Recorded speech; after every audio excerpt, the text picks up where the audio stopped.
Hey everyone, and welcome back to another Tuesday tip where in this video we're going to be talking about what to do after your bike gets soaking wet.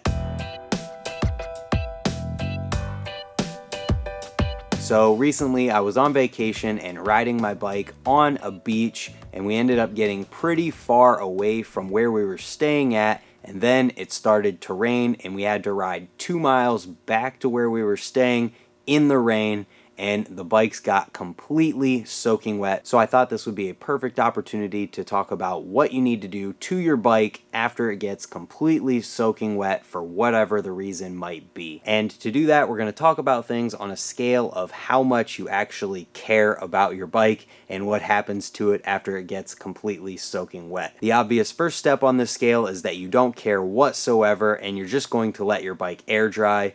This is going to lead to rust and corrosion and just bad things in the future, and it's really not worth talking about, so we're going to skip right on to step number 2 on the scale, and that is that you care a little bit, but you don't want to put too much effort into things. And what you're going to want to do here is just grab a towel and dry your bike off as best you can with the amount of time that you feel like is worth putting into drying off your bike.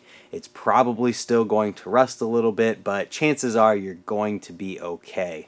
And then the third step on this scale is that you care about your bike and what happens to it a little bit more, and you don't want anything bad to happen to it. So obviously you're going to want to grab your towel, dry the bike off as best you can, maybe spend a little bit more time getting into all of the crevices and just the tight spaces that are a little bit harder to get to where moisture can sit and rust will form. You're going to want to get in there, clean it, dry it absolutely as best you possibly can. And then what you're going to want to do is grab some chain lube and lube your chain so that it doesn't get rusty. And all of these things hinge on the fact that you get your towel and dry your bike off as soon as possible. If you leave it sit, rust is going to form and you're going to have to put more time into cleaning these things. It's mostly about preventative maintenance here and just getting to the problem and fixing it before it's actually a problem. And that's really going to be it as far as this step goes, because it covers most of the essentials necessary to prevent rust and the other problems that arise whenever your bike gets completely soaking wet. Spending the time to dry your bike the best you possibly can is going to prevent most of the rust that will come with a wet bike,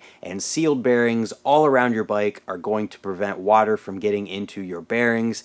But if you don't have sealed bearings, or there's other things that you're worried about, such as your pedals or your spindle or your axle nuts and things like that, there are more steps that you can take which come in the next step on the scale of how much you care about your bike after it gets wet. And this is the crazy scale. Go crazy. This is the part where you just take your bike all the way apart and pretend like you're building it again from scratch. Re-grease everything that you would normally grease, such as all of the places where there's metal on metal contact, including places where there's different types of metal touching each other, like the seat post in the seat tube. Reapply Loctite to all of the places that you would normally put it at, such as your crank bolts and your pedals. And if you have unsealed hubs and you care enough about your bike to take it that far apart, you can take apart these places, re-grease your bearings, put things back together, and you should be good to go. This is also the step where you might go far enough to replace your chain completely depending upon how old it is, and replace your brake cables if you have them. Depending upon how crazy the situation was that led to your bike getting completely soaking wet, you may have ended up with throttle grip, which is easily fixed by taking off your grips and letting them dry and then reinstalling them. But beyond that, there's not really anything that's 100% necessary to do for preventative maintenance after your bike gets completely soaking wet. And in reality,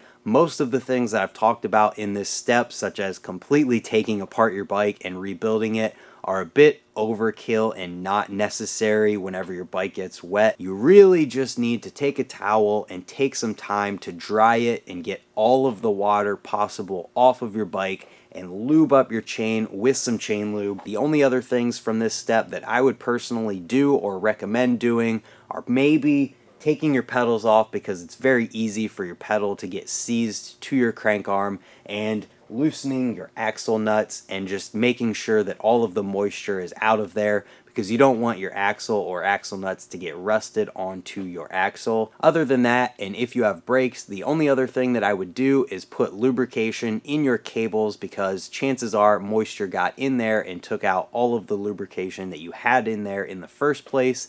And if you do this and put lubrication on all of the places that you would normally put it when installing your brakes, you shouldn't have to replace any cables unless they're already worn to the point of being replaced anyways. You might want to take off your pads and clean them, but that should be it as far as what to do with your bike for preventative maintenance after it gets completely soaking wet. In reality, and like I've said several times before, all you really need to do is take a towel and dry it to the best of your ability, and then lube your chain and maybe lube your brakes up if you have brakes. And with that being said, that's going to wrap up this video on what to do with your bike when it gets wet. I hope you learned something and found this video useful. If you did, let me know in the comments down below. And if you're new here, hit the subscribe button below as well. I come out with tips and tricks videos just like this one every Tuesday, as well as BMX news videos on Fridays and other types of riding videos throughout the week. I want to thank you guys for watching and leave you with the advice to maybe not ride your bike on the beach, and definitely don't ride your bike 2 miles in the rain. We'll see you next time. Goodbye.